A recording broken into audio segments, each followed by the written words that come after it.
कोई आए तो एडमिट करना, कोई आए तो एडमिट कर देना, है ना। टॉपिक लिखो बच्चों, motion of a particle, motion of a particle, motion of a particle on a spherical surface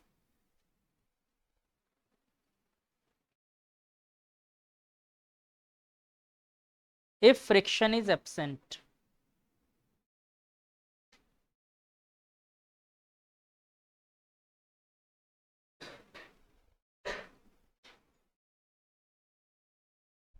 If friction is absent.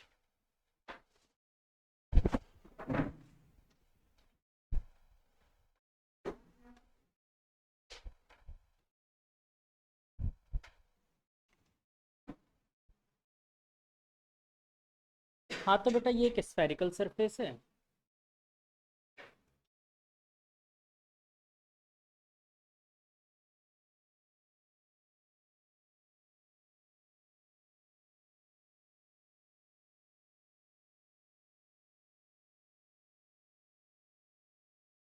जिसका रेडियस है r, और यहाँ पर रख दिया मैंने एक ब्लॉक को, ठीक है, एक ब्लॉक को रखा।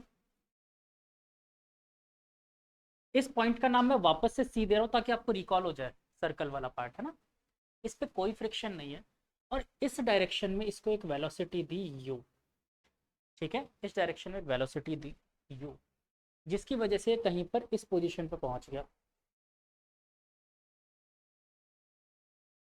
ये एंगल थीटा और इसका मास, ठीक है, इतने डेटाज आपको गिवन है। अब अपन एक एक करके चीजें निकालेंगे। सबसे पहले तो मुझे ये बताओ कि इस पार्टिकल की यहाँ पर वेलोसिटी v नॉट कितनी हो जाएगी, कैसे निकाल सकते हैं v नॉट, कैसे निकाल सकते हैं हम सब ने वर्क एनर्जी थ्योरम पढ़ा है, डायरेक्ट वर्क एनर्जी थ्योरम लगाओ और आंसर निकालो, ज्यादा सोचने का ही नहीं है, ठीक है। ये वाली हाइट h कवर की होगी इसने, और आप सबको याद हो गया अब ये h कितना होता था, कितना, r into 1 minus cos theta. अपन ने कितनी बार निकाल लिया इसको, ठीक है। तो देखो टोटल काइनेटिक एनर्जी में जो चेंज होगा, change in kinetic energy must be equal to work done due to mg, plus यहाँ पर बच्चों एक नॉर्मल रिएक्शन भी तो होगा, टेंशन तो होगा नहीं, स्ट्रिंग नहीं है, नॉर्मल रिएक्शन होगा, तो work done due to normal reaction. Change in kinetic energy final minus initial half m v not का square minus half m v square is equal to work due to mg, कितना आएगा बच्चों, mg into r 1 minus cos theta, plus का या minus का, plus का या minus बोलो। देखो mg भी नीचे, डिस्प्लेसमेंट भी नीचे, माइनस कैसे आ जाएगा, प्लस आएगा। वर्क बेटा दोनों फोर्स और डिस्प्लेसमेंट सेम डायरेक्शन में है ना, माइनस कहाँ से ले आए, work is not a vector quantity, नीचे हो रहा है तो मतलब माइनस लगा दो, ऐसा मत कर देना। फोर्स और डिस्प्लेसमेंट को चेक करना है, फोर्स भी नीचे, डिस्प्लेसमेंट भी नीचे, ठीक है, सेम डायरेक्शन में वर्क हो रहा है मतलब पॉजिटिव। और बच्चों work done due to normal reaction 0, क्यों, normal reaction is always perpendicular to the displacement. देखो नॉर्मल रिएक्शन ऊपर लग रहा होगा और डिस्प्लेसमेंट हमेशा रेडियस के परपेंडिकुलर होगा, ठीक है ना, तो नॉर्मल रिएक्शन की वजह से वर्क डन 0। m कॉमन आके गुजर गया, 2 उधर चिपका दिया, तो v not square minus v की जगह बेटा u दे रखा अपन को ना, u स्क्वायर, तो u square is equal to 2mgr, m तो गया ना, 2gr 1 माइनस कॉस थीटा। और बच्चों मेरे को चाहिए था v नॉट स्क्वायर की वैल्यू, तो v not square is equal to u square plus 2gr 1 minus cos theta. कोई दिक्कत, समझ में आ गया। v नॉट की वैल्यू निकालनी हो, रूट लगा देना नॉर्मल। दूसरा पार्ट मेरा ये कि इस पॉइंट पर इसकी नॉर्मल रिएक्शन की वैल्यू क्या होगी, यहाँ पर इसके नॉर्मल रिएक्शन की वैल्यू क्या होगी, ठीक है। फ्री बॉडी डायग्राम बनाए, देखो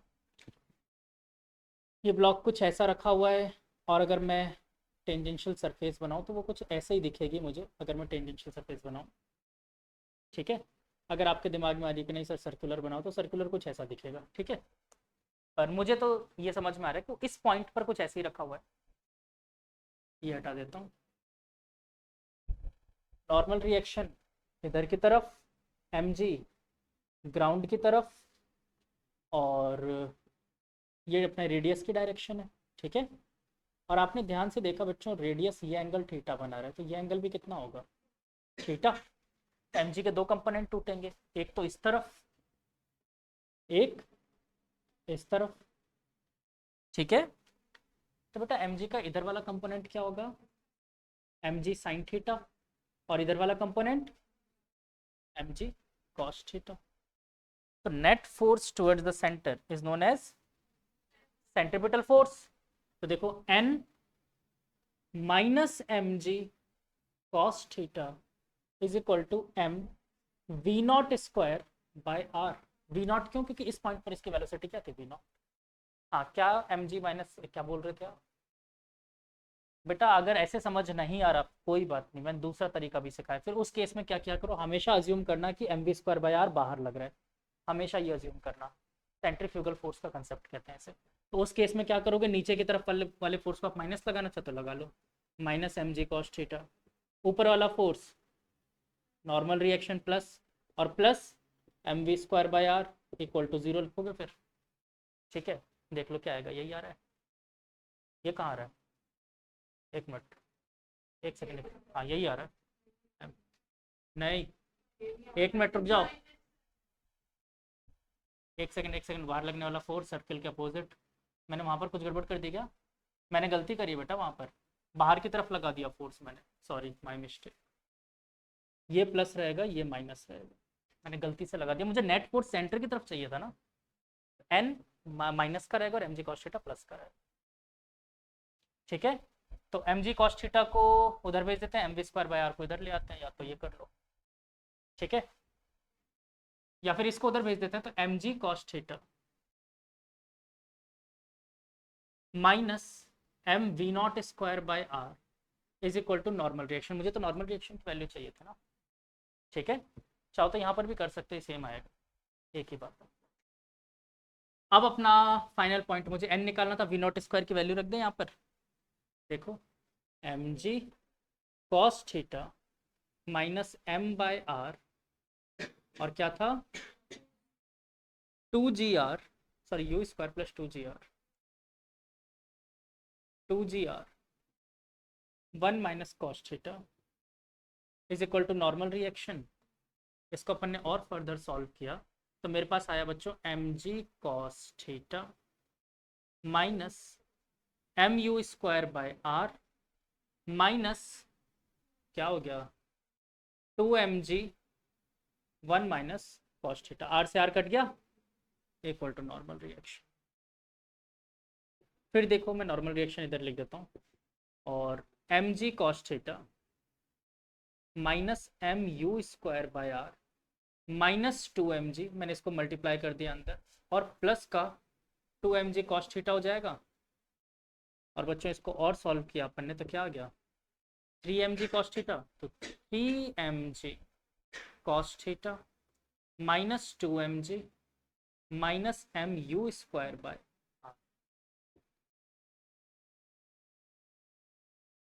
अगर याद रख सको तो बिल्कुल याद रख लेना, लेकिन ध्यान रखना यहाँ फ्रिक्शन नहीं है अप्लाई करते टाइम। ठीक है। और बेटर है अगर सॉल्व करो, तो उससे अच्छा तो कुछ होता ही नहीं है।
एडमिट करो। अरे वो उस पर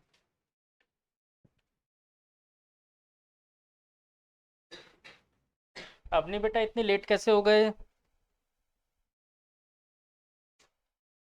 तो वो पहले आना चाहती थी लेकिन ना कुछ ग्लिच आ रही है जिससे मेरे फोन में लैपटॉप दोनों से ही कनेक्ट नहीं हो पा रहा था।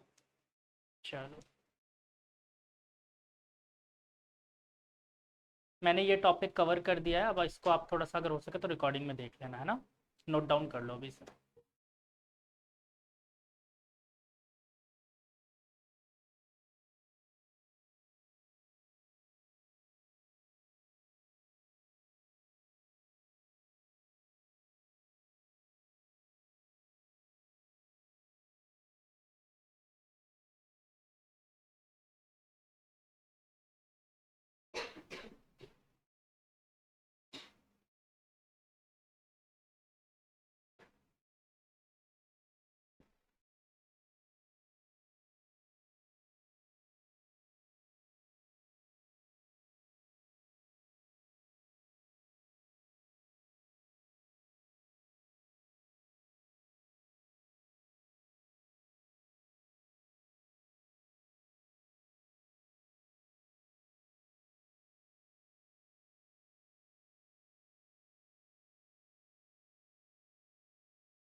बेटा ये, हाँ बेटा, क्योंकि work done due to normal reaction is 0।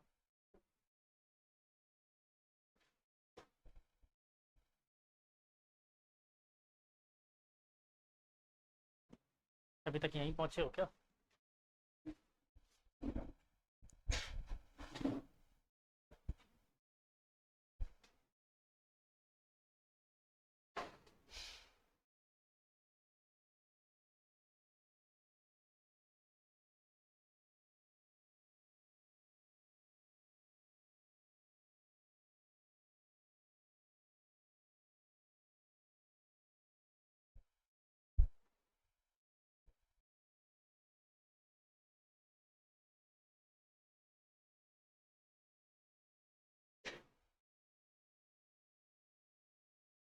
ये normal reaction at any random point अपन ने कैलकुलेट किया, किसी पॉइंट पे नॉर्मल रिएक्शन की वैल्यू यही आएगी, ठीक है ना? हमेशा हमेशा। आप चाहो तो एक ऑप्शन है आपके पास कि सेंट्रीफ्यूगल फोर्स लगा लो, सेंट्रीपिटल मत लगाओ तो सेंट्रीफ्यूगल लगा लो, लेकिन आप ये ध्यान रखना सर्कल के फिर रेडियस के अपोजिट डायरेक्शन में लगता है हमेशा। आप चाहो तो ऐसा कर सकते हो, फिर आप डायरेक्शन भी यूज कर सकते हो।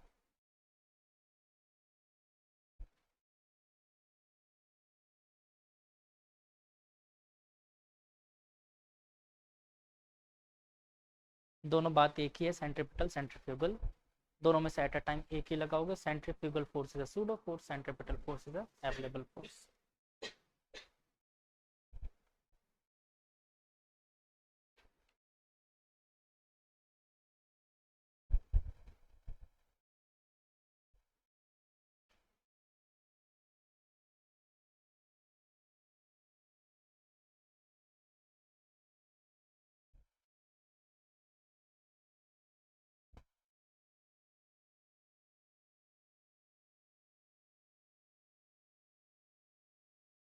डन कर लिया सबने? हाँ हाँ छाप। कहाँ पर माइनस किया मैंने?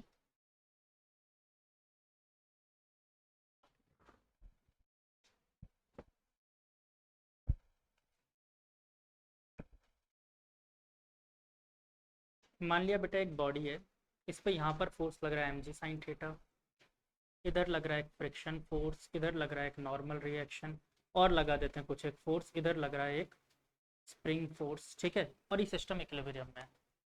तो आप कैसे इस इक्वेशन को सॉल्व करते हैं? अगर मैं एफ एक्स के लिए बोलता तो आप बोलते थे summation f x equal to 0, इधर लगने वाले फोर्स को नेगेटिव, इधर लगने वाले फोर्स को पॉजिटिव, ये लिखते थे। तो आप लिखते थे minus m g sine theta is equal to friction force plus force due to spring, यही बोलते थे।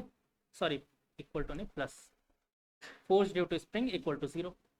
या फिर एक दूसरा तरीका भी था, अगर बॉडी इक्विलिब्रियम में तो इधर लगने वाला फोर्स इधर लगने वाले फोर्स के बराबर हो, तो हम लोग इसको डायरेक्ट लिख देते थे m g sine theta is equal to f plus f s, दोनों बात समझ आई।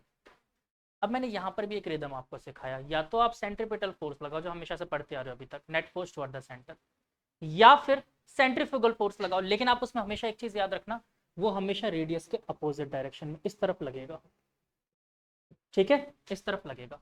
अब बताओ अगर बॉडी इक्विलिब्रियम में है, मैंने वहां पर फ्री बॉडी डायग्राम बना रखा है, उसके अकॉर्डिंग ऐड करते हैं।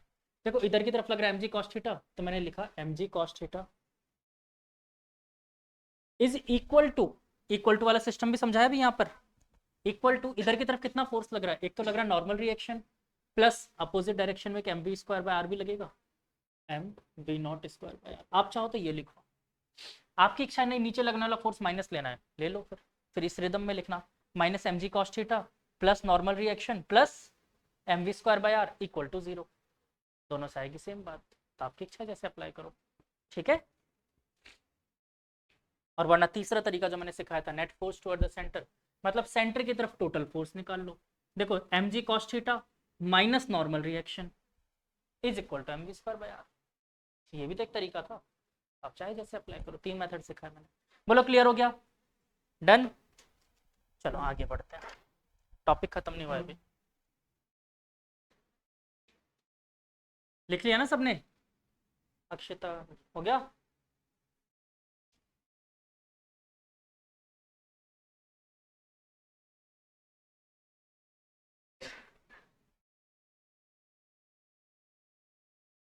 अच्छा अगर मैं पूछूं आपसे कि ये जब मैंने थ्रो किया तो ये पार्टिकल जरूरी थोड़ी पूरा सर्कल ट्रेवल करके आएगा, जैसे यहाँ से उतरेगा हो सकता है कहीं ना कहीं से सीधा निकल जाए, सर्कल को लीव कर देगा। तो मेरा अगला क्वेश्चन है आप लोगों से कि ये सर्कल को कहाँ लीव करेगा, अगर मैं यू वेलोसिटीज फेंकूं, तो इसको लिखना नहीं है, मैं जैसे बताऊंगा वैसे लिखना है, सोच सकते हो कोई कंडीशन। चलो वेरी गुड, बहुत अच्छे बच्चे हो तुम लोग। जैसे कांटेक्ट खत्म वैसे नॉर्मल रिएक्शन क्या हो जाना चाहिए, 0, मतलब उस पॉइंट पे नॉर्मल रिएक्शन की वैल्यू क्या होगी, 0। चलो अब इसको मैं ड्रॉ करता हूँ।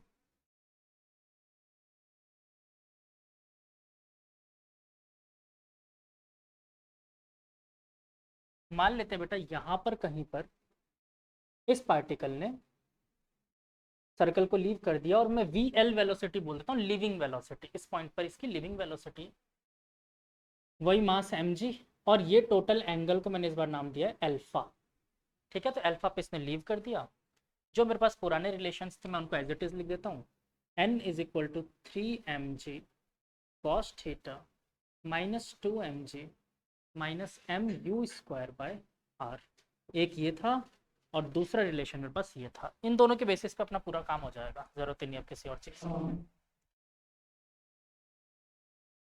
चलो तो मैंने कहा कि पार्टिकल मेरा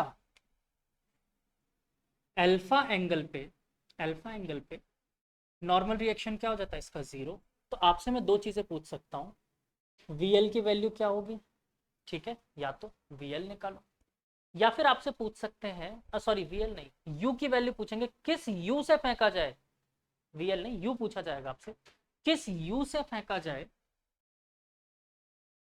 कि ये पार्टिकल अल्फा एंगल पे सर्कल को लीव कर दे, ठीक है, पहली बात। दूसरी बात इसका वाइस वर्सा भी पूछ सकता है कि यू को मैंने इतना रखा तो बताओ अल्फा कहाँ लीव करेगा, ठीक है, ऐसा करके पूछ सकता है।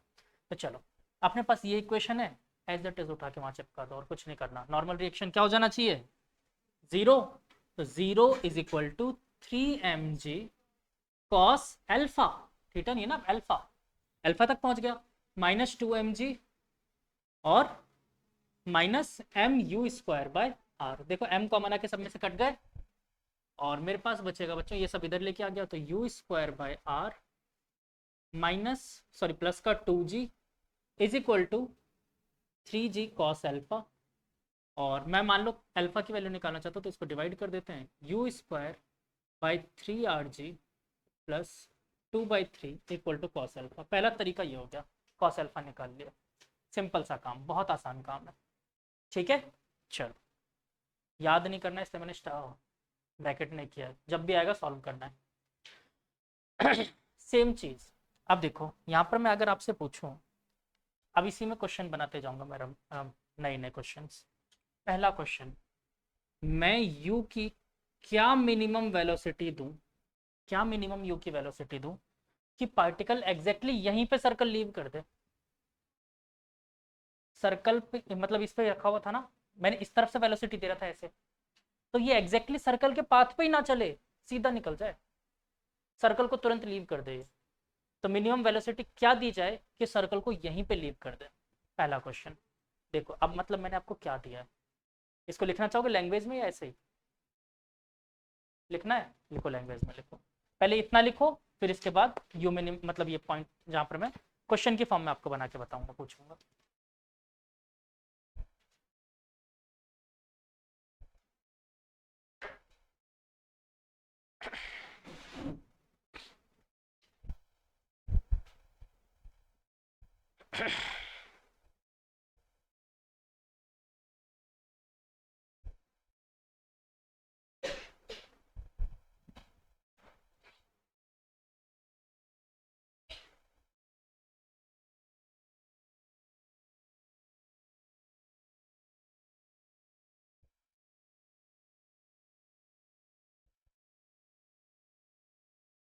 ये एक्सपेरिमेंट मैंने मेरे 6th 7th क्लास में परफॉर्म किया था, ऐसे बैठे बैठे फुटबॉल पे ऐसे कुछ। मैं इसमें था कि यार ये पूरा क्यों नहीं घूमता सर्कल पे, उस टाइम तो मेरे दिमाग में ये था कि ऐसा क्यों नहीं घूमता है, क्या ऐसा घुमा सकते हैं अपन, दिमाग में चीज चलती थी।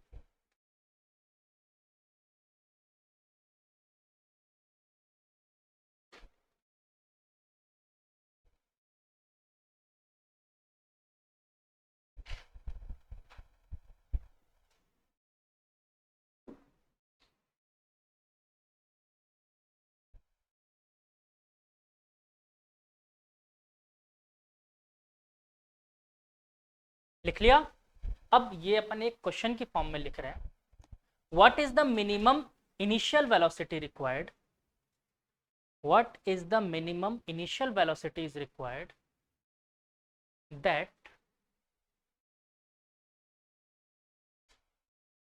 what is the minimum initial velocity is required so that particle instantly leave the circle, उसी इंस्टेंट पर सर्कल लीव कर दे।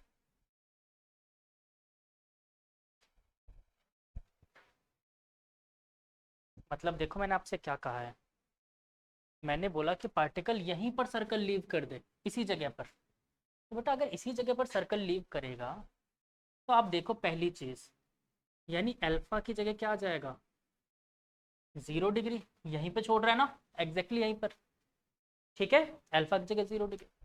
या फिर आपको बेटर है ये याद नहीं रखना, थीटा की जगह 0 डिग्री रख लेते हैं इसमें ही। तो मैं चाहूंगा नहीं कि आप इस फॉर्मूले पर रिलाई करो, अपन तो यहीं से शुरू करते हैं, बार बार मुझे ये याद है मैं इसी से करूंगा। थीटा इक्वल टू 0 डिग्री पे लीव कर रहा है, और जैसे लीव कर देगा नॉर्मल रिएक्शन भी क्या हो जानी चाहिए, 0। ये दो चीजें मुझे पता है, बस इस इक्वेशन में पुट कर देते हैं और आंसर निकाल लेते हैं। थीटा 0, नॉर्मल रिएक्शन 0, यू पूछा है आपसे, सॉल्व करो। देखो क्या आएगा, 0 is equal to 3mg cos 0 degree minus 2mg minus m u square by r. इन सबको इधर भेज दो, उसकी वैल्यू सॉल्व करते हैं। तो m u square by r is equal to, बच्चों cos 0 0 1, 3mg minus 2mg, mg, m से m गुजर गया, u की वैल्यू क्या आ गई, रूट आर जी। यानी कि रूट आर जी से ज्यादा वेलोसिटी अगर आपने गलती से भी दे दी तो पार्टिकल कभी सर्कुलर पाथ पे आएगा ही नहीं, वो कैसे निकल जाएगा, यहाँ से कुछ प्रोजेक्टाइल पाथ बना लेगा अपना, ठीक है, सर्कुलर पाथ पे कभी निकलेगा ही नहीं। क्लियर हुआ? तो अगर इससे हमें हमेशा वेलोसिटी क्या देनी है, कम देनी, तब भी वो सर्कल तुरंत छोड़ देगा, प्रोजेक्टाइल पे निकलेगा। तो हमेशा जो मेरी वेलोसिटी होगी क्या होनी चाहिए, इससे मिनिमम, तो मिनिमम बोला ना मैंने, तो u is always less than root r g, इससे कम होना चाहिए।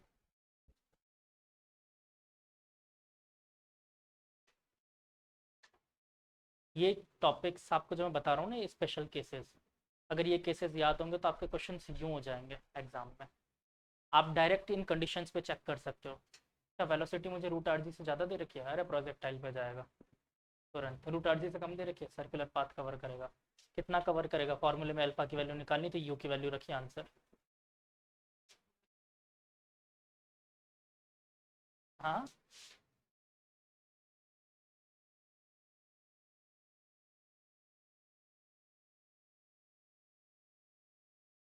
चलो एक क्वेश्चन देता हूं मैं, अच्छा सा, ये थोड़ा क्रिटिकल क्वेश्चन है, सोचने वाला क्वेश्चन है ना।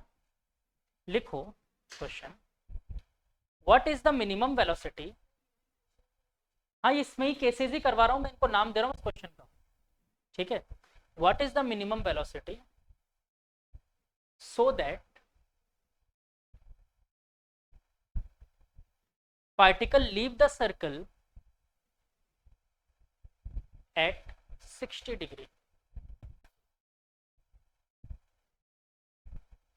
मतलब theta is equal to 60 degree पर लीव कर रहा हूं, मतलब अल्फा की वैल्यू मैंने क्या दे दी 60। निकाल के देखो क्या आंसर आता है। अच्छा यहाँ पर आपसे वेलोसिटी भी पूछी जा सकती थी कि वी एल लीविंग वेलोसिटी क्या होगी, ठीक है, चाहे तो निकाल सकते हैं वी एल। कुछ नहीं, यू पता है, बाकी सब उसमें उठा के रख दोगे, वी एल आ जाएगा, ठीक है।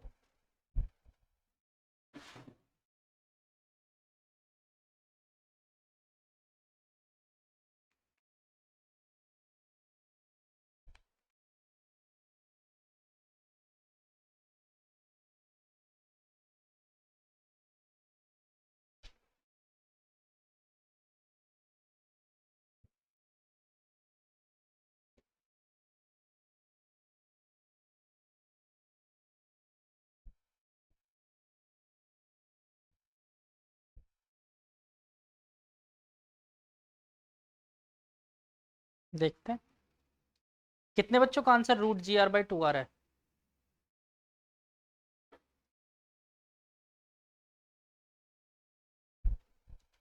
आज कुछ बच्चे तो वीडियोस देख के आए हैं पुराना, बट कुछ, सब नहीं,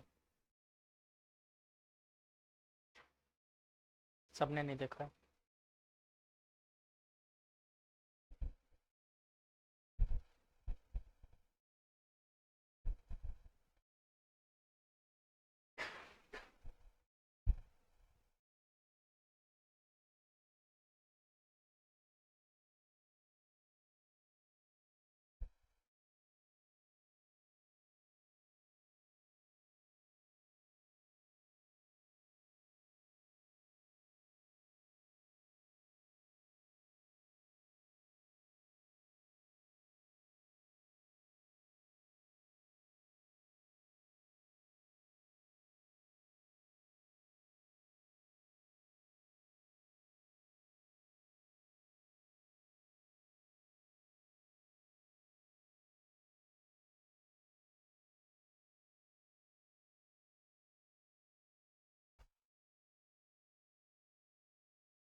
सबका आ गया root r g by to,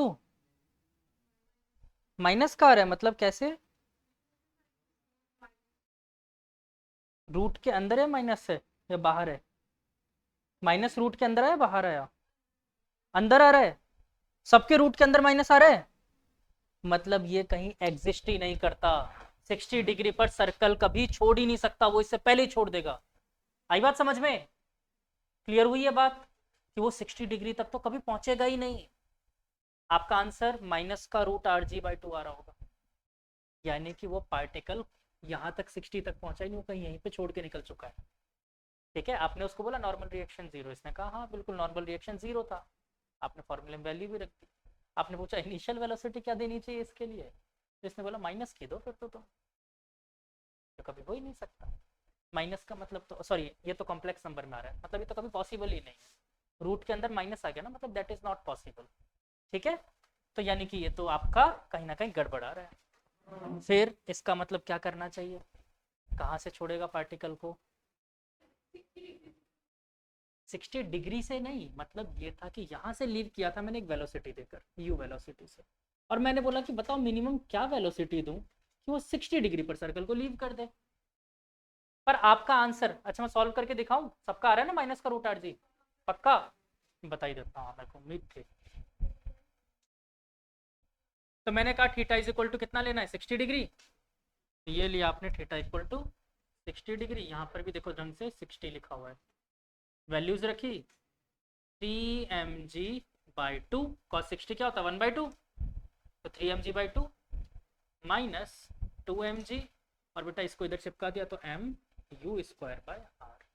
बेटा 3, अच्छा एलसीएम लेना नहीं आ रहा होगा, 3mg माइनस, देखो 2 2 जा 4 4 mg अपॉन 2, और यहाँ पर लग गया बेटा mu स्क्वायर अपॉन r, कितना हो गया mu square upon r minus mg upon 2, m से m गुजर गया और बेटा आ गया मेरे पास u square is equal to minus का rg बाई 2, और बेटा स्क्वायर हटाने के लिए लगाना पड़ा root which does not exist. ठीक है, ये एग्जिस्ट ही नहीं करता। तरुश्री नहीं आया था पहले, फिर हाँ क्यों बोला बेटा? मन रखने के लिए कभी हाँ नहीं बोलना होता, नहीं आता मतलब बोलो डायरेक्ट। ठीक है, तो फिर पार्टिकल ने छोड़ा कहाँ होगा फिर सर्कल को? तो यार ये तो अपन कहाँ जज करेंगे कहाँ कम होगा कहाँ नहीं होगा? एक काम करते हैं, अगला क्वेश्चन उठाते हैं, एक और टॉपिक देता हूँ, उससे मुझे क्लियर कट आइडिया मिल जाएगा कि कहाँ लीव कर सकता है।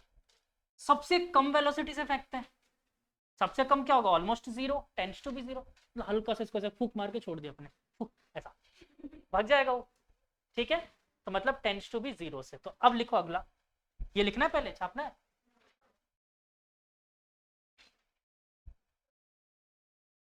if particle leaves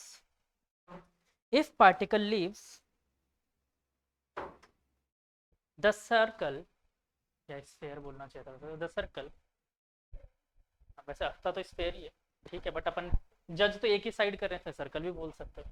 if particle leave circle at an angle theta,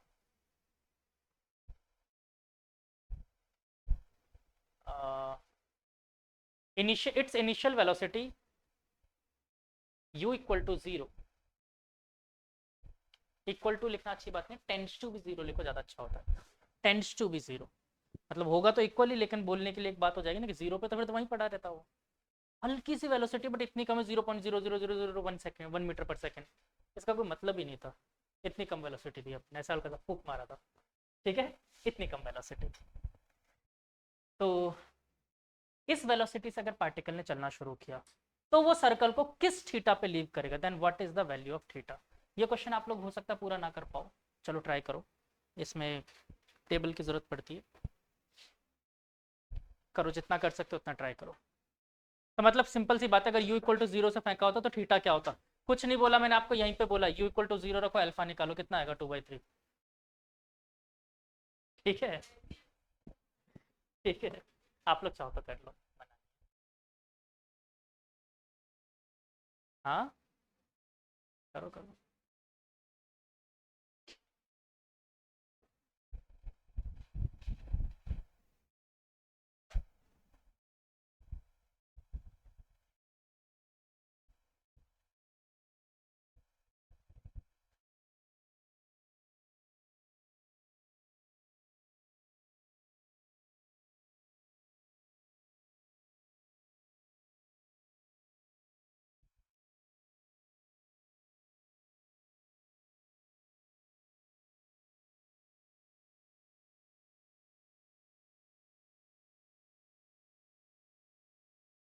ठीक है।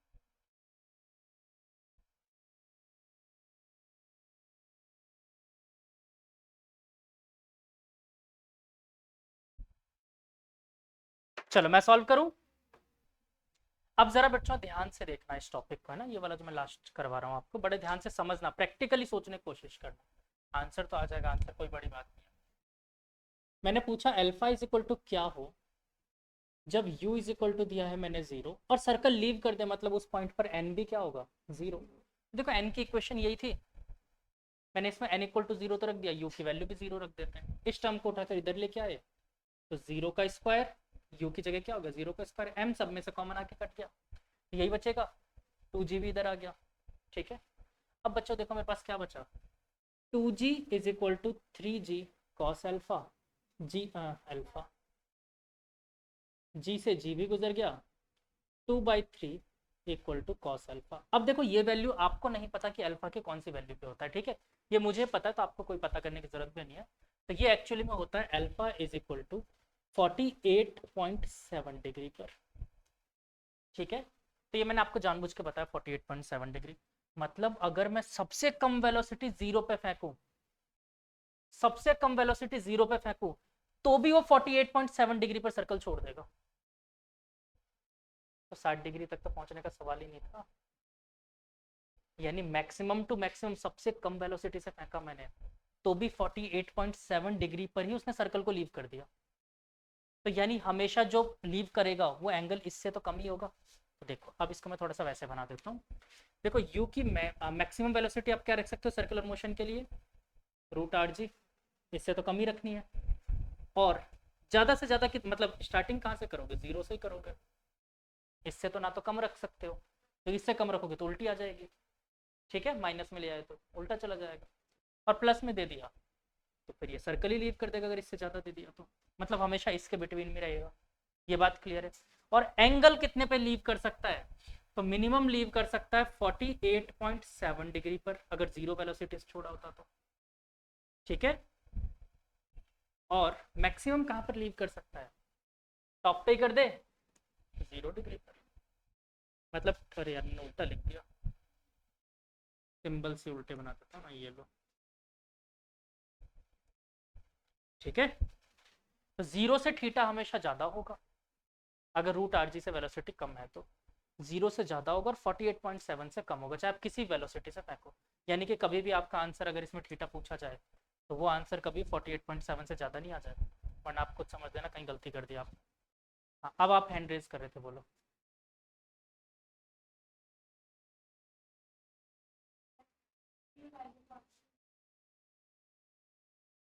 ये होती है वैल्यू, मैंने आप लोगों को ना तो याद करने के लिए कहा, ये टेबल से देख के निकाल सकते हैं अपन वैल्यू, इतनी वैल्यूज याद नहीं करनी होती हमें। ठीक है, तो मैंने सिर्फ आपको कहा कि बस मैंने आपको बता दिया, आप मान लो। ठीक है, जैसे आपने 3/4 की वैल्यू मानी थी ना, cos 3/4 3/5 कितना होता है,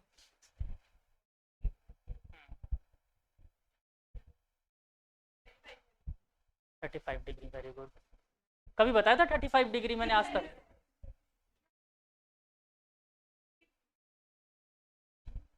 और पता एग्जाम की तैयारी कर लेते हम, डल बैठते, घर बैठ के डॉक्टर बनेंगे।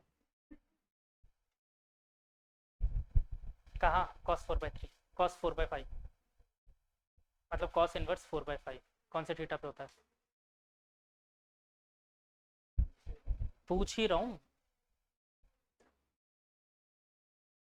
कितने पे,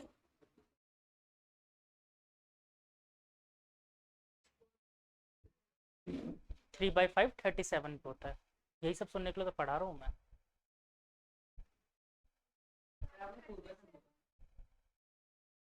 4/5 बोला था क्या मैंने, बच गए तो 37। क्या क्या फिर से बोलो, सुना नहीं। एग्जैक्टली वहां पर 0 हो जाएगा, तो इक्वल लगा सकते हो तुम। अगर मैंने एग्जैक्टली सबसे पहला केस करवाया था ना 90 डिग्री, मतलब वहीं से उड़ जाए √rg से ज्यादा वेलोसिटी, हाँ तो इक्वल हो सकता है। √rg से ज्यादा कितनी भी वेलोसिटी दे दो, थीटा 0 पे ही जाने वाला है। ठीक है, √rg या √rg से ज्यादा दे दो, हमेशा 0 पे लीव करेगा, तो बिल्कुल यहाँ इक्वल टू का साइन हो सकता है, पॉसिबल है। बट मैंने ऐसा इसलिए लगाया क्योंकि मैंने यहाँ पर वेलोसिटी √rg से कम रखी है। ठीक है,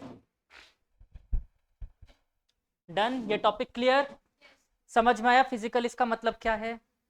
ठीक है, तो वेलोसिटी आपको कितनी भी दे दे 48.7 डिग्री से ज़्यादा पे वो लीव करेगा नहीं, कब तक, जब तक उस पर फ्रिक्शन नहीं है। फ्रिक्शन होगा तो कुछ हो सकता है, फ्रिक्शन नहीं है तब तक तो ये लीव कर देगा। डन, पक्का। फ्रिक्शन वाली कहानी के लिए बड़े अच्छा गुड न्यूज़ है कि नीट वालों के सिलेबस में नहीं है, नीट वालों के नहीं है। अरे इनके साथ तो अभी देखो क्या क्या होगा, इसी टॉपिक में, इसी सर्कल को ट्रक में रखेंगे और उसके अंदर एक सूडो फोर्स और आएगा, ट्रक चलाएंगे इस तरफ, फिर उसमें सूडो फोर्स आएगा जिसमें टॉप और बॉटम पे एक्सेलरेशन अलग अलग होंगे, एक बार इस तरफ एक बार इस तरफ, मजा आएगा। तो जेई वालों के लिए अभी वेट करो, आता है।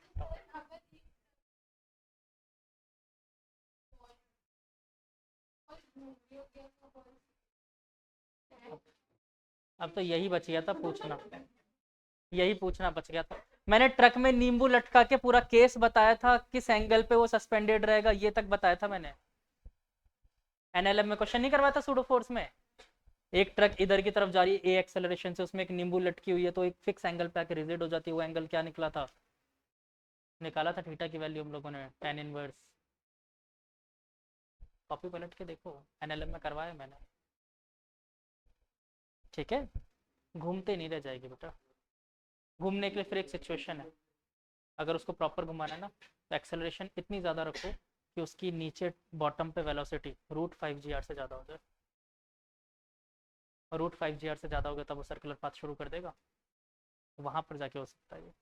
और उसके लिए आपका एक्सेलरेशन पता नहीं कितनी ज़्यादा रखनी पड़ेगी, जो कि पॉसिबल ही नहीं लगती मुझे तो। खैर चलो, अभी इसकी बात नहीं करूँगा, इसके बाद जब टॉपिक आएगा ना तब करूँगा, अभी मजाक है ये, बाकी बच्चे फ्रस्ट्रेट हो जाएंगे इसमें। हाँ चलो, अब एक नए टॉपिक की तरफ बढ़ते हैं, and the most important topic with respect to your school examination. School examination वाले इसी टॉपिक को पूछेंगे आपसे, कंफर्म है एग्जाम में। हाँ, तो टॉपिक है बैंकिंग ऑफ रोड। पूछा होगा, पता है मुझे, यही पूछते हैं, क्वेश्चन ही यही आता है, बैंकिंग ऑफ रोड। अच्छा, इससे मतलब समझते क्या बैंकिंग ऑफ रोड से? रोड के किनारे में बैंक खोलना, HDFC बैंक, ICICI, कौन सा राजपूताना महिला बैंक, क्या बोल रहे हो? तो बोला ना इधर से राजपूताना महिला बैंक। हाँ, ये तो ब्लड बैंक खोलेगी, तारा सिंह है ना, खून पी जाएगी।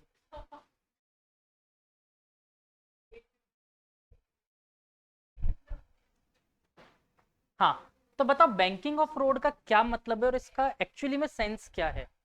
मैं ये जानना चाहता हूँ क्या होता है ये बैंकिंग ऑफ रोड। क्या रोड के कॉर्नर, कॉर्नर की तरफ? अच्छा, हम उसके कोने पे खड़े होकर ऐसे चिल्लर मांगे हैं। फिर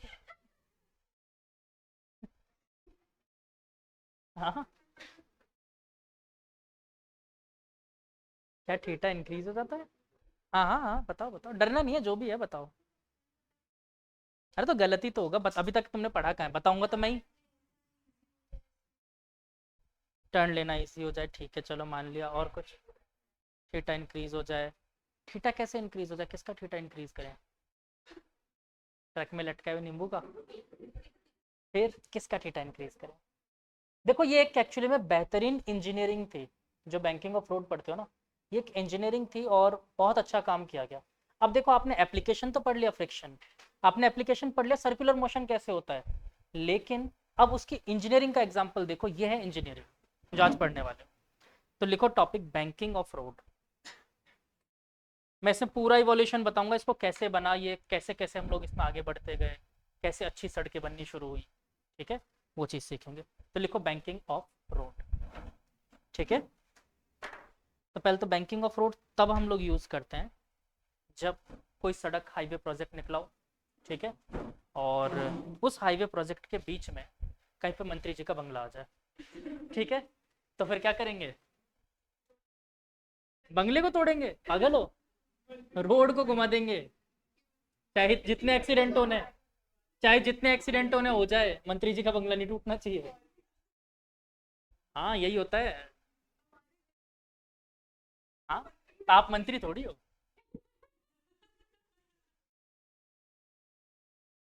आपको पता है भारत में प्रेसिडेंट के बारे में बहुत चीजें जानते होंगे आप लोग, कुछ कुछ तो पता ही होगा प्रेसिडेंट के बारे में, क्या होता है?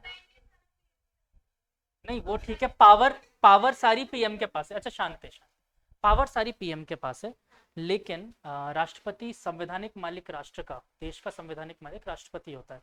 अगर विदेशों से हम कहीं लोन भी ला रहे हैं ना, तो राष्ट्रपति के नाम से सिग्नेचर होता है, प्रधानमंत्री नहीं ले सकता लोन, राष्ट्रपति के नाम पे सैंक्शन होता है लोन, ठीक है।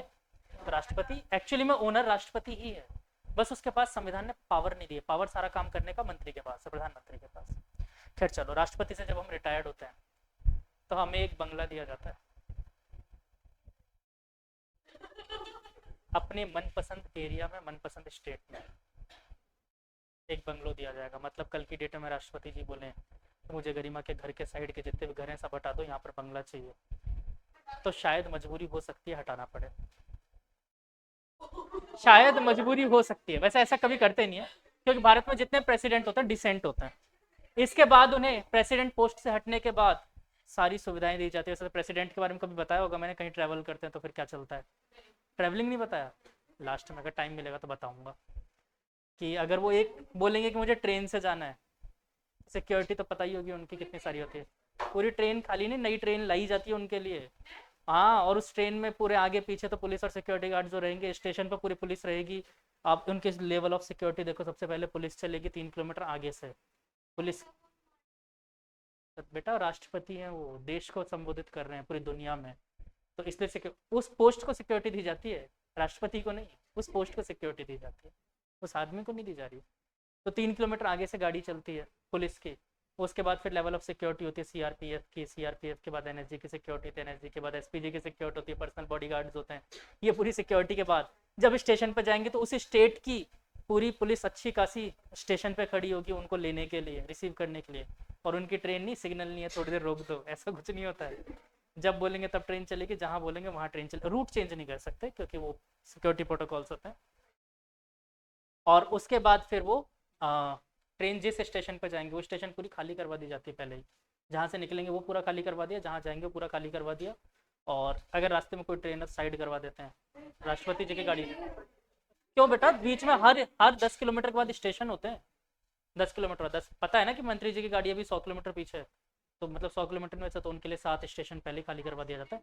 लगभग 140 किलोमीटर पहले या 100 किलोमीटर पहले ही दूसरी ट्रेन को साइड करवा दिया जाता है कि वो ट्रेन निकलेगी, तो दूसरे लूप लाइन में ले लेते हैं उसको, चाहे कोई सी भी ट्रेन हो। फिर राष्ट्रपति की गाड़ी जाएगी, फिर वहाँ जैसे उतरेंगे स्टेशन पे, वहाँ पर उस स्टेट की पुलिस खड़ी होगी पूरी, राष्ट्रपति जी आ रहे हैं, फिर उसी सिक्योरिटी के साथ उनको जहाँ जाना हो डायरेक्ट जाएंगे।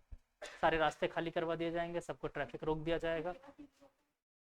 शुरू एक्चुअली में राष्ट्रपति भारत में पता है कब बनाया जाता है? राष्ट्रपति और राज्यपाल, गवर्नर कब बनाया जाता है? प्रेसिडेंट और गवर्नर जब कोई पॉलिटिकल लीडर, काफी एज हो गई, रिटायरमेंट नहीं ले रहे, ठीक है, रिटायरमेंट नहीं ले रहे तो उनको जबरदस्ती राज्यपाल बना दिया जाता है, बन जाओ राज्यपाल। वो लोग रोते हैं लिटरली, इनके पास इतनी फैसिलिटीज होती है, सब कुछ होता है। आपको अभी शुरू शुरू में लग रहा होगा कोई काम ही नहीं होता करने के लिए।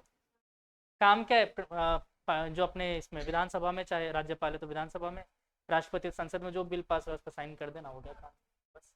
और कोई काम ही नहीं, कोई काम नहीं है। बजट एलोकेट हुआ, ठीक है, लो साइन कर दिया, हो गया। साइन नहीं करोगे, महाभियोग लगा के राष्ट्रपति चेंज। वैसे भारत में आज तक किया नहीं गया, बट कर सकते हैं ऐसा, तो हटाया जा सकता है। तो ये होता है राष्ट्रपति का हाल। हाँ, तो ये लोग रोते क्यों हैं? क्योंकि शुरू में तो बड़ा मजा आता है, इतने सारे शेफ रख रखे हैं, सिर्फ कपड़े धोने के लिए शायद 11 लोगों का स्टाफ होता है, इतना बड़ा स्टाफ होता है इनके पास। 3-4 तो वो होते हैं बार्बर जो बाल काटेंगे, ऐसे इतना बड़ा स्टाफ होता है। हाँ, रखा जाता है, राजा की जिंदगी होती है। लेकिन मजा आता है शुरू के 2 महीने तक बस, उसके बाद बहुत रोते हैं, करें क्या, टीवी देख लिया अब क्या करें करें। हाँ, करोगे क्या, सो लेते हैं, काम ही नहीं है ना, करेंगे क्या, कोई काम ही नहीं। तो राष्ट्रपति के तौर पे आज तक 2 लोग रहे जो वास्तविकता में जिनके लिए बिलीव होता है कि ये लोग राष्ट्रपति रहे, तो बहुत अच्छा लगा लोगों को भी और उन्हें भी। एक तो आप सब जानते हो एपीजे अब्दुल कलाम, और दूसरे राजेंद्र प्रसाद। राजेंद्र प्रसाद भी जब राष्ट्रपति रहते थे उन्होंने लास्ट में बंगला नहीं लिया अपना, चाहिए नहीं मुझे, देश की स्थिति इतनी बुरी स्थिति में, और मैं मेरे लिए बंगला लूंगा, नहीं लिया, इन्होंने मना कर दिया। चलो, और ऐसे कलाम सर, आप राष्ट्रपति बंगले में अगर हकीकत देखोगे, जितने भी लोग जाते हैं ना राष्ट्रपति बंगले में, जाते एक सूटकेस लेकर हैं, आते ट्रक भर के, वापस आते टाइम ट्रक भर के सामान लेके आते हैं। कभी उनके गेस्ट आ रहे हैं, कभी घर वाले आ रहे हैं, कभी कोई आ रहा है। और अच्छा, राष्ट्रपति के गेस्ट हो आप, गेस्ट हो, अगर आपको कहीं से मिल गया कि आप राष्ट्रपति के गेस्ट हो या राज्यपाल के भी गेस्ट हो, और not only in this state, all over India, ये मैंने क्योंकि एक बार किया हुआ है इसलिए मालूम है मुझे। राजभवन के गेस्ट थे, तो उदयपुर गए थे, वहाँ पर हम लोग पहुँचे और म्यूज़ियम जाना था। लगभग हम लोग पहुँचे 4:45 के आसपास, 5 बजे म्यूज़ियम बंद होने का टाइम था, टिकट नहीं दे रहे थे। तो उधर से फ़ोन आ गया राजभवन से, राज्यपाल साहब के गेस्ट हैं। लोग सारे निकाल दिए जा चुके थे पहले ही, वापस हम लोग के लिए खुलवा दिया गया, पूरा सारा स्टाफ वापस, राजभवन के गेस्ट आए, पूरा स्टाफ वापस ओपन करवा दिया म्यूज़ियम को वहाँ पर आराम से। ये होती पावर। मतलब आप राज्यपाल के सोचो, ये तो राज्यपाल के गेस्ट की बता रहा हूँ, राष्ट्रपति के गेस्ट होते तो क्या होता। रातों रात आप एक सिनेमा हॉल ओपन करवा सकते हो, हमें मूवी देखनी है। तो पावर बहुत होती है, पावर इस पोस्ट में बहुत है, लेकिन काम कुछ ही नहीं है। क्या? हाँ नहीं, वो सब मिल जाएगा, प्राइवेसी मिल जाएगी, सो आराम से पड़े रहो। हाँ हाँ, ये है कि आप अकेले तो भूल जाओ कि आप कहीं पे जा सकते हो। बिल्कुल खा सकते हो ठेले पे खड़े होकर पानी पूरी। जितने भी लोग पहले खा रहे होंगे सबको हटा दिया जाएगा, चेक किया जाएगा फूड क्वालिटी क्या है, फिर खाओ आप बैठ कर। जब तक आपको पता चलेगा कि आप गोलगप्पे खा सकते हो तब तक आपका मन ही खत्म हो जाएगा नहीं खाना। सारा ट्रैफिक रोक दिया जाएगा, सब इधर उधर खड़े होंगे। अच्छा, इससे याद आया, एक बार क्या हुआ, एक स्टोरी बताता हूँ। साउथ में आपको पता होगा, साउथ के सबसे फेमस एक्टर कौन है?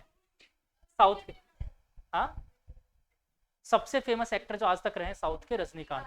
हाँ, इनको भगवान की तरह मानते हैं। तो एक बार क्या हुआ, वो एक सिग्नल क्रॉस करने वाले थे, जस्ट इनसे पहले बैरिकेड लगा दिया, मंत्री जी की गाड़ी जाएगी। उन्होंने बोला मुझे निकल जाने दो वरना तुमको कोई दिक्कत होगी। बोले नहीं नहीं, नहीं जाने दे सकते, मंत्री जी गाड़ी है। मंत्री जी गाड़ी एक्चुअली 15 मिनट लेट आएगी, वो पहले ही पूरा प्रोटोकॉल होता है, बंद कर दिया जाता है। अच्छा ठीक है, नहीं हटाओगे? गाड़ी के बाहर निकल के खड़े हो गए। अरे जैसे गाड़ी से बाहर निकल के खड़े हो गए, काय का प्रोटोकॉल, काय का मंत्री, सब इधर उधर से कूद के इनके आसपास आ गए। पूरी भीड़ जमा हो गई, हजारों लोगों की। फिर पहले इनको भेजा कि नहीं आप जाओ पहले, मंत्री जी गाड़ी तो बाद में आएगी। तो पावर होनी चाहिए तो ऐसी होनी चाहिए, इनके पास भी पावर है। खड़े हो गए, लो देखते हैं फिर। तो पूरी भीड़ जमा हो गई भयंकर वाली। और प्रॉब्लम उनको होती है जो एसपीजी मेंबर्स होते हैं ना, उनको बहुत प्रॉब्लम होती है। कि अगर आप सोचो, मोदी जी के सिक्योरिटी में एक छोटी सी प्रॉब्लम कर दी थी पंजाब में, एसपीजी में डीजीपी सस्पेंड हो गए, पुलिस ने, वहाँ की पंजाब की पुलिस ने प्रॉब्लम कर, डीजीपी सस्पेंड हो गए जो पूरे स्टेट के पुलिस के हेड होते हैं। पंजाब पुलिस के डीजीपी को सस्पेंड कर दिया था। इतना होता है, मतलब कि सिक्योरिटी में छोटी सी गलती थी। कैसे गलती हो गई, तुम लोगों को पता नहीं था प्रधानमंत्री का काफिला आ रहा है और आप 3 किलोमीटर आगे पुलिस क्यों नहीं चल रही है? और अगर राइट्स हो रहे थे, आगे लोग खड़े थे, तो आपने उनको हटाया क्यों नहीं? 3 किलोमीटर पहले आप क्यों खड़े थे फिर? और आपका स्टेट इंटेलिजेंस कहाँ है? आपको पता ही नहीं यहाँ पर क्या होने वाला है। फिर आप इस पोस्ट पे बैठने के लायक ही नहीं हो अगर आपको ये चीज़ पता ही नहीं है। हटा दिया, सस्पेंड। इतनी सी बात नहीं थी, बहुत बड़ी बात थी। पूरी दुनिया में नाम खराब हो जाता है एक छोटी सी चीज़ के लिए, क्योंकि जो सिक्योरिटी हम अपने राष्ट्रपति को देते हैं, कोई विदेश से कोई मेहमान आएगा ना हमारे देश में, मतलब कोई पॉलिटिकल लीडर, तो उसको भी वही सिक्योरिटी दी जाती है। तो कल को क्या ट्रस्ट करके आएगा कि तुम्हारे यहाँ पर प्रधानमंत्री का ये हाल हो जाता है? तो फिर हमारे देश की छवि पे पड़ती है ना चीज़। प्रधानमंत्री किसी पार्टी का नहीं होता, प्रधानमंत्री देश का होता है। तो मैं बार बार ये कह रहा हूँ कि उस स्टेट बंदे से मतलब नहीं है कि बंदा कौन है, नहीं है। मेन चीज़ है उस पोस्ट की इज्जत है, उस पोस्ट की इज्जत है, वो प्रधानमंत्री है। चलो, अगला टॉपिक था अपना बैंकिंग ऑफ रोड। तो बच्चों मान लो, मैं यहाँ पर थोड़ा सा बता देता हूँ कि मान लेते हैं यहाँ पर मंत्री जी का बंगला है ये, और ये हाईवे निकल रही थी, ध्यान दो, ये हाईवे निकल रहा था। अब इनका बंगला तो तोड़ नहीं सकते, तो इनका बंगला ना तोड़ने के लिए क्या करेंगे, पड़ोस में यहाँ पर चाहे कितनी बस्ती बन रही हो, उस बस्ती को उजाड़ के हाईवे से निकाल देंगे। ठीक है, हाँ ये सच्चाई है। इनका फार्म हाउस नहीं जाना चाहिए, ये चल जाए तो चल जाए, चाहे यहाँ पर 100 लोगों का घर चल जाए, इनका घर नहीं जाना चाहिए, सच है, फैक्ट है। तो ये चीज़ हो जाएगी। ठीक है, तो अब बेटा ये प्रॉब्लम आ गई, क्योंकि हाईवे मैंने ऐसी बनाई थी जिस हाईवे के लिए, मतलब जब मेरा जो प्रोजेक्ट था, प्रोजेक्ट ये था कि इस हाईवे पे कम से कम 80 किलोमीटर पर घंटे की रफ्तार से गाड़ियाँ चले। अब बीच में आ गई है कर्व, एक्सीडेंट हो सकता है। तो इससे बचने के लिए पहले तो एक्सीडेंट होंगे कैसे ये समझते हैं, कैसे एक्सीडेंट हो सकता है। तो देखो एक्चुअली में ये टर्न देखा मैंने, ये टर्न कुछ ऐसा है। ठीक है, अगर मैं रोड बनाऊँ तो ये रोड कुछ ऐसा दिख रहा है मुझे। ठीक, तो ये रोड का मुड़ना is known as banking of road. अभी इसको समझते चलते हैं। अब एक गाड़ी यहाँ से ऐसे जा रही थी, ठीक, इसकी स्पीड एक्चुअली में इस डायरेक्शन में है v, बट ये एक्चुअली में ऐसे सर्कुलर पाथ ही तो कवर कर रहा है, आप अगर ध्यान दो तो सर्कुलर पाथ कवर कर रहा है। तो मैंने यहाँ पर बनाया इस पार्टिकल को, मैं देखो ये वाला क्रॉस सेक्शन ऐसे बना के दिखा रहा हूँ आपको। ये रही मेरे पास सड़क, ये रही गाड़ी, ऊपर लग रहा है इस पे नॉर्मल रिएक्शन, यहाँ पर लग रहा है नीचे mg, और एक mv²/r लग रहा है इधर। और अगर फ्रिक्शन ना हो तब तो कुछ ही नहीं है, कहानी खत्म। फ्रिक्शन नहीं होता तब सेंट्रीफ्यूगल फोर्स हमेशा बताया ना बेटा, रेडियस के अपोजिट डायरेक्शन में लगता है, भूल जा रहे हो। या तो सेंट्रीपिटल सोचो या सेंट्रीफ्यूगल सोचो, दोनों को एक साथ मत सोचो। या तो सेंट्रीफ्यूगल सोचो या सेंट्रीपिटल, ठीक है, दोनों एक ही बात है। सेंट्रीफ्यूगल फोर्स हमेशा आपको समझ में आ सकता है, सेंट्रीपिटल फोर्स हमेशा समझ में आ सकता है, दोनों को एक साथ लगाओगे कोई मतलब ही नहीं निकलेगा। ठीक है, हो ही नहीं सकते दोनों एक साथ एक चीज होगी। ठीक है, तो बेटा इधर की तरफ एक फोर्स इसको लेके जाएगी, और रियल में देखो आप ऐसे ही तो भिड़ते हो, अभी क्या है ऐसा, अगर आप जोर से सर्कल में घूमो इधर जाके भिड़ जाओगे, लेकिन आपको कोई बचा भी रहा था इधर जाने से, कौन? जैसे ये इधर स्लिप होना शुरू होगा, इधर की तरफ एक फ्रिक्शन फोर्स लगेगा इस पे, that is mu into n. तो यानी कि आपको इधर जाने से एक फोर्स बचा रहा था, that is mu into n. तो मैं एक बात लिख सकता हूँ यहाँ पर, mu n is equal to m v square by r. और ये वी क्या है? आपकी उस पॉइंट पर स्पीड है। देखो इसकी तो एक औकात है, लिमिटिंग फ्रिक्शन से ज़्यादा तो नहीं लगा सकता ये, हमेशा लिमिटिंग फ्रिक्शन से कम ही लगाएगा। अगर आपकी स्पीड ज़्यादा तेज हुई तो क्या होगा?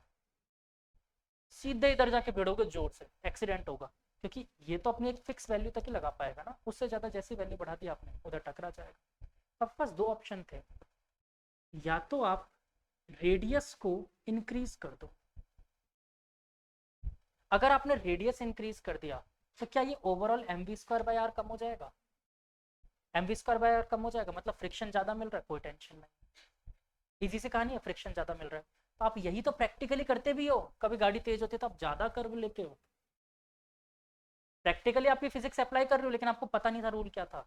तो ये आर वहां पर आप इंक्रीज करते हो, आर इंक्रीज करने से क्या होता है? M v square by r decrease हो जाता है, और इसके डिक्रीज होने से आप इजीली कर्व ले पाते हो। लेकिन एक अंतिम लिमिट तो कहीं ना कहीं होगी कि इससे ज्यादा स्पीड आप लेके चले गए तो प्रॉब्लम हो जाएगी।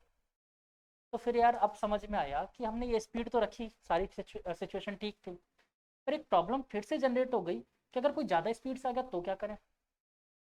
तब तो पक्का भिड़ेगा। हमारा काम क्या? फिर क्या होगा? इन मंत्री जी की सीट जाएगी, अब मंत्री जी हमारी कुर्सी खा जाएंगे, तुमने ये किया है हटाओ इसको, सस्पेंड करो। यही होता है पॉलिटिकल सिस्टम। मंत्री जी बोलेंगे कि यहाँ एक्सीडेंट हो गया, लोग मर गए, मंत्री जी को सब सुनाएंगे कैसी सड़क बनवाई आपने, तो मंत्री जी बोलेंगे तुमने कैसी सड़क बनाई, वो थोड़ी बोलेंगे हमने आपका बंगला नहीं हटाया। तो बोलेंगे कि यार तुम फिर इसमें करो कुछ इंजीनियरिंग वगैरह, वरना फिर फंसोगे। उन्होंने एक इंजीनियरिंग की, क्या? देखो इंजीनियरिंग क्या थी कि एक काम करते हैं ना, इस सड़क को इस तरफ से थोड़ा सा ऊपर उठा दें।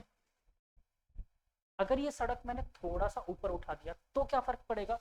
देखो इसी चीज को मैं देखो दूसरे केस में बता रहा हूँ कि अगर ये सड़क कुछ ऐसे उठा दी गई होती थीटा एंगल पे, अब ये है आपका ऑब्जेक्ट, ये है थीटा। अच्छा ये थीटा 1-2 किलोमीटर नहीं उठा देते, ये ध्यान रखना, ऐसा नहीं कि 90 डिग्री थीटा बना दिया, ऐसा नहीं होता। बहुत ज्यादा तो आपका फील भी नहीं होगा, 15 डिग्री, बहुत ज्यादा बनाएंगे तो 15 डिग्री, इससे ज्यादा नहीं। आपको पता भी नहीं चला होगा आज तक स्टैच्यू सर्किल पे भी ये कर रखा है, स्टैच्यू सर्किल पे भी ये थीटा। आपको ये पता कब चलेगा? बारिश के दिनों में देखना, पानी भरेगा तब साइड वाली सड़क ऊपर उठी रहेगी, बीच में से पानी ज्यादा बढ़ जाएगा, तो करा हुआ है। लेकिन वो इतना कम है थीटा, आपको कब फील ही नहीं होगा ये हुआ था, हुआ हुआ है। अगर थीटा बढ़ा दिया, देखो m v square by r किधर लगेगा? नहीं इस तरफ नहीं, इस तरफ नहीं, ये तो सर्कल के, जो सर्कल कवर कर रहा होगा उसके अलोंग ही लगेगा। तो ये लगा दिया मैंने इधर m v square by r. ऊपर लगेगा इसमें नॉर्मल रिएक्शन, यहाँ लगेगा एम जी, और अगर मान लो ये पार्टिकल इधर जाना चाह रहा है तो फ्रिक्शन लगेगा इधर की तरफ। तो अभी मैं इस फ्रिक्शन की कहानी बताऊंगा क्या होगा, म्यू एन इधर लगेगा, ठीक है। लेकिन बच्चों ये एन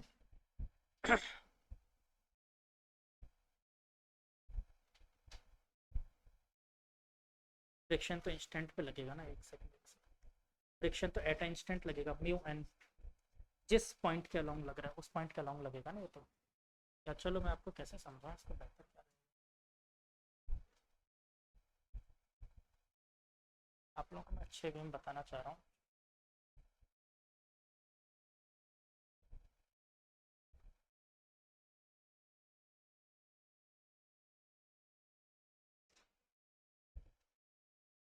म्यू एन मान लिया बच्चों इधर, ठीक है।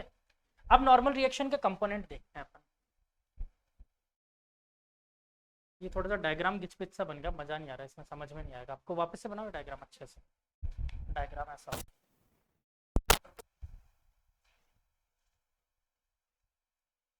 ये वाला केस तो समझ में आ गया था ना अच्छे से, इसमें कोई बैंकिंग ऑफ रोड नहीं की थी मैंने। अब बैंकिंग ऑफ रोड भी करेंगे, देखो कैसे। ये बनाई मैंने सड़क, ज़्यादा थीटा ले लिया ताकि समझ में आ जाए, समझ में आने के लिए थीटा ज़्यादा लिया बस, ठीक है। और बच्चों इधर लग रहा होगा इसमें एक नॉर्मल रिएक्शन ऊपर की तरफ, इधर की तरफ लग रहा ये इधर नहीं, नीचे लग रहा होगा एम जी। और बच्चों जो mv²/r लगेगा ना वो हमेशा सर्कल के मतलब सर्कल के रेडियस के अलोंग लगेगा, तो सर्कल तो इसका यही बनेगा ना, तो इसलिए mv²/r इसके पैरेलल लगेगा। ये बात समझ आई? सर्कल जैसे ये सर्कल था ना बेटा, तो यहाँ पर कहीं पे सेंटर रहा होगा इसका, ठीक है। और आप ध्यान से देखो बेटा, ये सड़क कुछ ऐसे है, इमेजिन करो सड़क कुछ ऐसे है, बट सर्कल तो ऐसे ही है ना, सर्कल तो ये है, ग्राउंड के पैरेलल है सर्कल तो हमेशा, ठीक है। इसलिए ऐसा थोड़ी आप उल्टे चलने लग जाओगे, ग्राउंड के पैरेलल ही तो चलोगे, ठीक। तो बच्चों यहाँ पर अगर ध्यान दो तो इस नॉर्मल रिएक्शन के दो कंपोनेंट होंगे। फिलहाल मैंने फ्रिक्शन नहीं लगाया, फ्रिक्शन की भी कहानी अभी समझेंगे, कुछ हो जाएगा। नॉर्मल रिएक्शन के दो कंपोनेंट बनेंगे, कौन कौन से? थीटा कहाँ ले, ये इधर थोड़ा सा अच्छा बना देता हूँ इसको, ये इसके सीधे में, ठीक है। थीटा कौन सा लेंगे, सोचो ध्यान से, थीटा कौन सा होगा, ये या ये, कौन सा? अगर देखो ये थीटा, ये 90 माइनस थीटा, तो ये भी 90 माइनस थीटा, ठीक है। फिर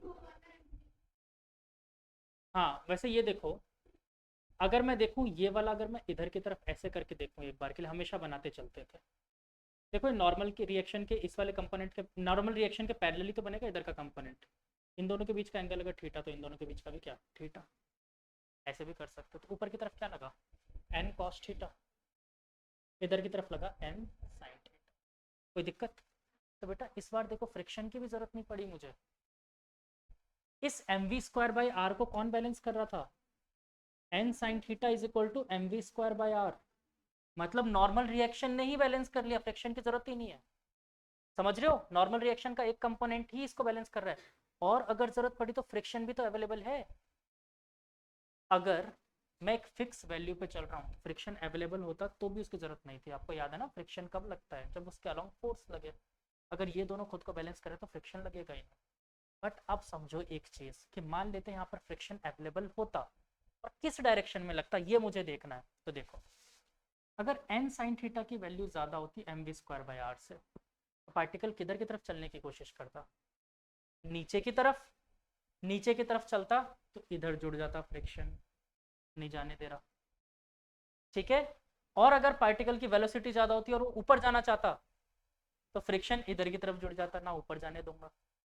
समझ गए कहानी? तो इसमें दोनों तरफ फ्रिक्शन लग सकता है, नीचे भी ऊपर भी। आपको ये देखना कम कौन सा इनमें से, जिधर कम होगा उधर फ्रिक्शन जुड़ जाएगा। अगर ये कम है तो इधर जोड़ दो म्यू एन, ये कम है तो इधर जोड़ दो, और दोनों बराबर तो फ्रिक्शन फोर्स होगा ही नहीं, बात ही खत्म, ठीक है। बैंकिंग ऑफ रोड में फ्रिक्शन ही नहीं आएगा। कहानी क्लियर हुई, हाँ कि ना? नहीं आया समझ में? पक्का? फ्रिक्शन कहाँ लग रहा है, किस डायरेक्शन में, बोल सकते हैं? सिंपल सोचो कि अगर देखो एन साइन थीटा की वैल्यू कम है, तो पार्टिकल इधर सॉरी इधर जाने लग जाएगा, एन साइन थीटा कम है तो फ्रिक्शन रोकेगा, नहीं जाने दूंगा, रुक रुक रुक रुक रुक, इधर फ्रिक्शन लगा देगा। और जैसे ही एन साइन थीटा की वैल्यू ज्यादा हो गई, तो पार्टिकल इधर खींचना चाहता था, फ्रिक्शन बोलेगा कैसे चले जाओगे मेरे रहते, चलो उधर, फ्रिक्शन इधर फोर्स लगा देगा। समझ गए? तो फ्रिक्शन किसी एक साइड तो जाने ही नहीं देगा, उसको हमेशा लटका के रखेगा, ना तो इधर ना उधर। क्लियर हो गए? तो इसलिए मैं यहाँ पर फ्रिक्शन लिख नहीं रहा हूँ, ये आपके कंफर्टेबल के अकॉर्डिंग आप लगाओगे, ठीक है, अपने कंफर्ट के अकॉर्डिंग। अच्छा यहाँ पर एक और बात,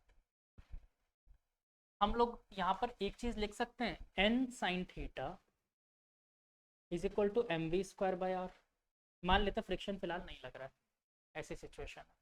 और दूसरी बात, अभी आपसे पूछेगा कि मिनिमम किस वेलोसिटी से चले, ये पूछा जाए। दूसरी बात, n cos theta equal to m g, देखो दोनों को डिवाइड कर देते हैं, एन से एन गया, एम से एम गया, tan theta is equal to क्या बचा, v²/r(g)। और बच्चों अगर मैं v की वैल्यू निकालना चाहूँ तो v इज इक्वल टू आ जाएगा √r(g) टेन थीटा। अब इस बात को भी समझते हैं। अब इसको डायरेक्ट कैसे जज करें कि फ्रिक्शन कहाँ लगेगा? तो देखो, अगर v की वैल्यू √r(g) टेन थीटा है, v की वैल्यू √r(g) टेन थीटा है, तो पार्टिकल पे कोई फ्रिक्शन ही नहीं होगा। तो मैं इन तीनों पॉइंट को यहीं पे कवर करता हूँ। If v is equal to √r(g) tan theta, क्या होगा फ्रिक्शन?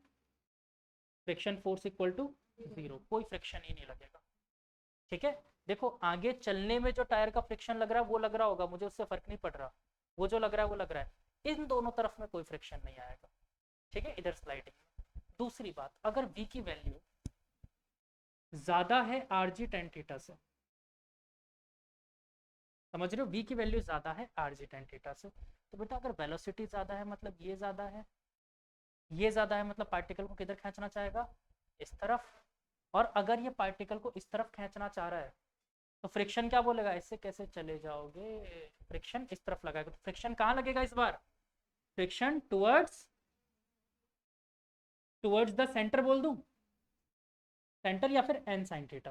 ठीक है, towards the n sine theta better है, आपके अकॉर्डिंग आप लिख लेना, जिससे समझ में आए आपको, सेंटर से समझ में आए सेंटर लिख देना। दूसरा, इफ वेलोसिटी की वैल्यू कम है root r g tan theta से,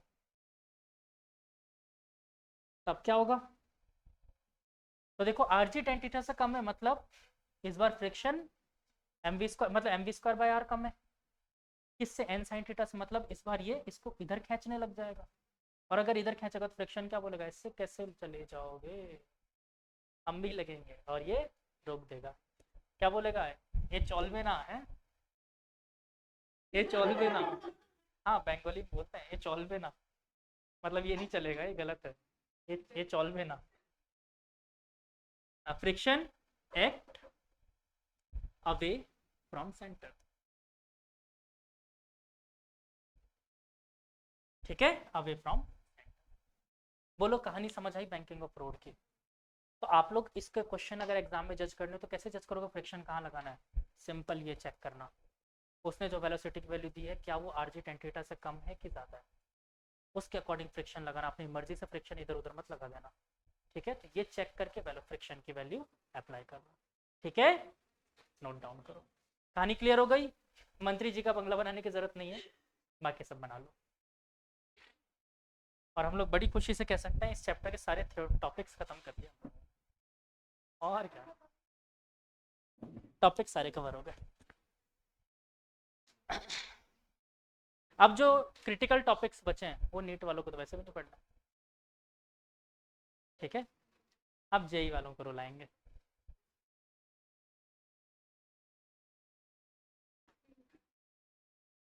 जेई वालों को रुलाने का टाइम शुरू, वैसे ज़्यादा टॉपिक्स नहीं है इसमें, चिंता मत करो, भी सबकी हंसी जाएगी, अगला चैप्टर सिस्टम ऑफ पार्टिकल्स, सबकी हंसी जाने वाली है। क्या, वेव, वो पढ़ना है, तो वेव का, क्यों क्यों क्यों क्यों, ऐसा क्यों, तो कारण तो बताओ, वेव चैप्टर का सबसे गंदा चैप्टर है पूरे फिजिक्स का मिलाकर,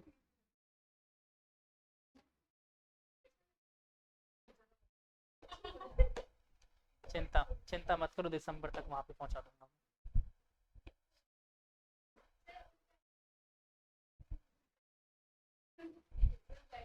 पढ़ना तो पड़ेगा बेटा, बिना पढ़े थोड़ी काम चलेगा।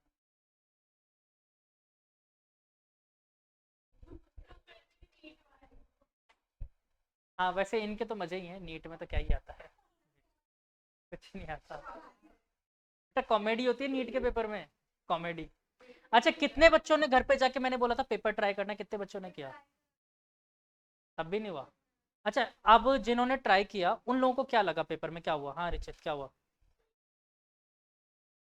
घर पे जाके भी एक दो ही हुए, हाँ चलो वेरी गुड, और अच्छा इसका भी वही हाल था अपना,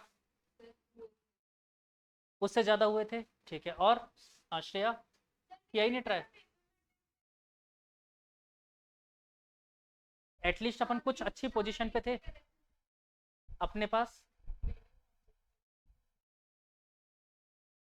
एक्चुअली में अगर आप और ध्यान से बिना डरे उस पेपर को करोगे, कॉन्फिडेंस है, कोई और तो देख नहीं रहा आपके सिवा उसका आंसर की, सॉल्व करके देखना और फिर बात करो मुझसे वापस से कि क्या हाल है। आप लोग हकीकत बताऊं, मुश्किल से 2 या 3 क्वेश्चन होंगे जो आपको नहीं आएंगे, बाकी सब हो जाएंगे, और ये सिर्फ और सिर्फ आपसे एग्जाम में इसलिए नहीं हुआ क्योंकि आप लोग डर के बैठे रहते अच्छा ये सर्कुलर मोशन वैसे मैंने थ्योरेटिकली खत्म कर दिया पूरा, अभी क्वेश्चंस बचे हैं इसके, ठीक है, थोड़े बहुत, मतलब वैसे तो मोस्टली तो कवर ही करवा दिया मैंने, थोड़े बहुत क्वेश्चंस बचे।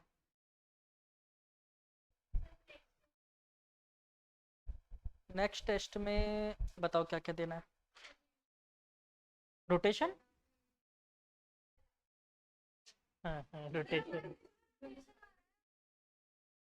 Congratulation, congratulation.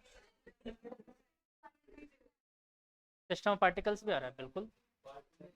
कब से आ रहा है, आपके भी 11 से पेपर है, बताइए।